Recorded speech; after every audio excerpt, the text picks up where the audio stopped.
fundamentos da negociação para mediadores, e agora vamos passar a falar sobre a introdução ao processo de mediação. Quando que se dá o início da mediação, como se faz a organização dos debates, ou seja, quando que a gente verifica, ouve o que as partes têm para falar, a escuta ativa, e como que a gente organiza o debate entre as partes. A provocação de mudanças, que são as técnicas que a gente usa para poder estar trabalhando as informações entre as pessoas para que a gente possa fazer com que os interesses delas sejam atendidos e com isso a gente faz com que elas comecem a conversar e resolver a questão. A resolução de questões, que é a possibilidade que elas têm de ter opções e alternativas para resolver essa questão. E a conclusão da mediação, que o nosso foco sempre é a satisfação do usuário, não é o acordo. O acordo é uma consequência. Então vamos lá. O procedimento. O início da mediação, ou seja, as partes entram, a gente apresenta, as partes apresentam, e aí a gente tem a reunião de informações, quando a gente vai escutar o que as partes estão falando. Identificação das questões, interesses e sentimentos. As questões são sempre aquilo que está no pedido do objeto. Então, se entra com uma pensão alimentícia, a questão é a pensão alimentícia. Se entra com divórcio, a questão é divórcio. E os interesses é o que está por trás disso daí. O porquê que ela está pedindo alimentos, o porquê que está pedindo divórcio, ou seja, por que eles não conseguiram resolver entre eles.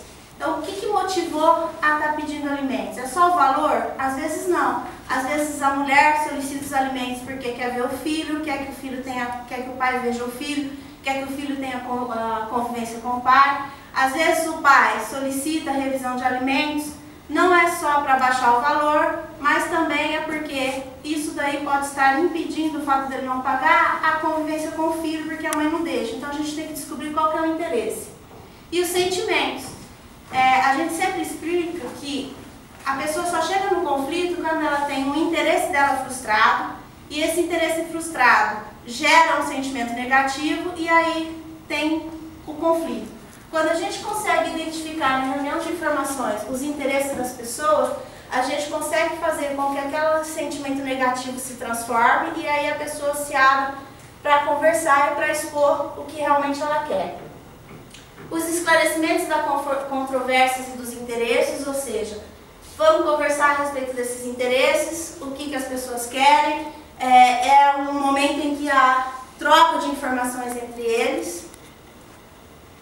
As resoluções de questões, como que são criadas alternativas, como que são feitas essas opções e o registro dessas soluções encontradas. Sempre as pessoas dão 3, 4, 5 alternativas, opções, e a gente vai registrando e depois discutindo qual é a melhor alternativa. Muitas vezes tem 3, 4 alternativas e conforme a gente vai discutindo, uma preenche a outra, retira da outra e cria uma alternativa só que abrange a vontade e o interesse das duas pessoas. Então, introdução. O processo de mediação é um processo autocompositivo, informal, porém estruturado, no qual um ou mais facilitadores ajudam as partes a encontrar uma solução aceitável para todas. É um processo autocompositivo por quê? Porque eu, como mediador, eu sou apenas um terceiro facilitador. Quem vai fazer a composição são as pessoas. Então é uma autocomposição, elas que vão gerar as opções para que elas resolvam. Informal por quê? Porque não tem a formalidade de atos processuais, onde tem prazo para uma coisa, prazo para outra. A informalidade é que ali dentro da sessão de mediação, por isso ela é confidencial, as pessoas revelam e conversam de tudo. Mas é estruturado, ou seja, a gente nunca pode pular etapas. Então, dentro de um processo de mediação, nós temos etapas que não podem ser puladas, e a gente vai falar mais para frente. No qual um ou mais facilitadores. Quando é falado isso, é porque a gente pode ter uma mediação com um só mediador ou com mais de um, que a gente chama de comediação. E também existe grupos reflexivos, que são pessoas que também fazem a mediação, porém, enquanto os mediadores estão ali fazendo o processo, tem um grupo reflexivo que fica só fazendo a escuta ativa. Então, qualquer coisa que aconteça no processo que o mediador ou o comediador não consegue identificar, às vezes o grupo reflexivo identifica e nos ajuda a conduzir a mediação. É uma negociação assistida ou catalisada por um terceiro.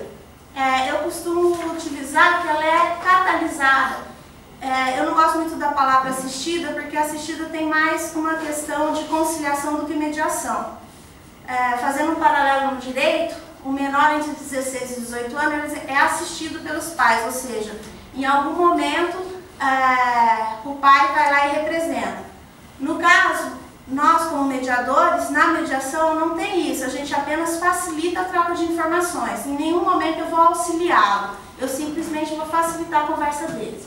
E catalisador por quê? Porque com o terceiro eu consigo agilizar a informação, agilizar a composição, o pensamento ou a busca das alternativas, por isso o terceiro é o mediador. Quais são os estágios da mediação? Nós temos 9 estágios de mediação. O primeiro é a preparação para a mediação. Quando que eu preparo para a mediação? Não exatamente no momento da mediação. O preparo é feito antes, né? Primeiro, eu preciso ter o contato com o comediador. Segundo, quando as pessoas procuram o Sejusc para fazer a mediação, solicitar a mediação. No momento em que eles entram lá no fórum, na casa do Sejusc, que as partes são acolhidas pelas pessoas que estão lá. Tudo isso é uma preparação para a mediação. Então, no momento da mediação, quando ela vai ocorrer, ela inicia-se quando? Quando eu tenho contato inicial com as partes. Quando eu tenho esse contato? Não é necessariamente quando as pessoas entram na sala e a gente está lá. O ideal é que o mediador vá lá, apregoe as partes, ou seja, chama as partes e se apresenta lá fora já como mediador. Isso quebra um pouco o gelo, a pessoa se sente acolhida, porque quando ela entra na sala, não tem lá uma pessoa na ponta ou numa mesa redonda em algum lugar esperando elas, ou seja, eu saí de lá e fui até elas, então isso é uma forma de acolher.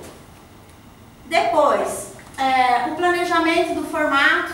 O que é esse planejamento do formato? Se é casos de relações continuadas, geralmente é uma mediação, se for casos pontuais, geralmente é uma conciliação, mas nada impede que isso se mescle conforme o processo de mediação vai acontecendo. Então esse é o planejamento. Muitas vezes chega lá no caso pontual, vou fazer a mediação nos casos de relação continuada e de repente no meio do caminho fica lá uma questão de valor, então eu uso a conciliação. Ou ao contrário, eu venho num caso pontual com a conciliação e de repente eu verifico que as partes são primos, são irmãos, são parentes, e aí eu sei que tem uma relação continuada, então naquela conciliação eu transformo ela em mediação.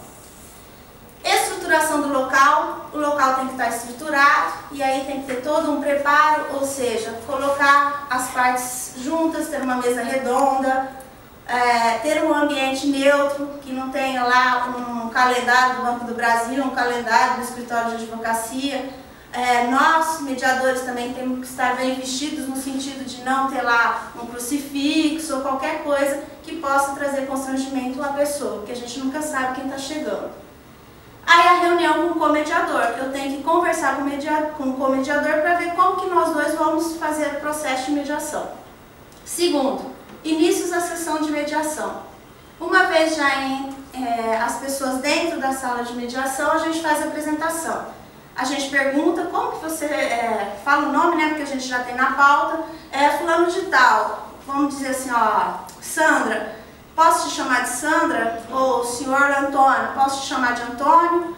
Eu apresento, verifico, vejo pelo nome se tem algum advogado, quem que é o advogado, também pergunto como que ele gostaria de ser chamado e me apresento. Como que eu me apresento? Olha, eu sou fulano de tal, sou capacitado pelo Tribunal de Justiça e eu estou aqui com a função de fazer com que vocês se troquem informações para que vocês possam estar chegando a solucionar da melhor forma possível essa situação trazida.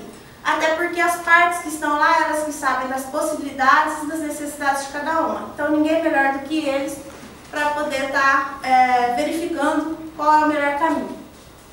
A gente faz a declaração de abertura, que é feita pelo mediador.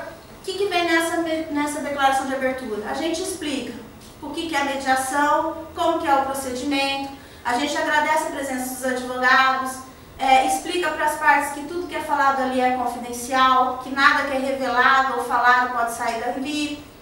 O que mais que a gente fala? Que nós somos neutros, imparciais, que nós não estamos julgando ninguém, nós não somos juízes. que existem algumas técnicas como a sessão individual que pode ser aplicada, explica que quando a gente começa a falar geralmente um critério objetivo, inicia-se geralmente com quem solicita, né, o SEJUSC ou aquela audiência, enquanto um fala, o outro respeita, que não haja uma fala ofensiva, etc. Ou seja, a gente faz um primeiro contato com eles, um primeiro acordo com eles. E quando a gente termina essa declaração de abertura, a gente se pergunta se tem alguma dúvida, se eles concordam. No momento em que eles concordarem com isso, a gente estabelece um pilar, ou seja, qualquer procedimento que saia de acordo, que não saia de acordo no transcorrer da mediação, a gente vem falar, ó, lembra que nós combinamos lá no início? Então, vamos respeitar. Já deu.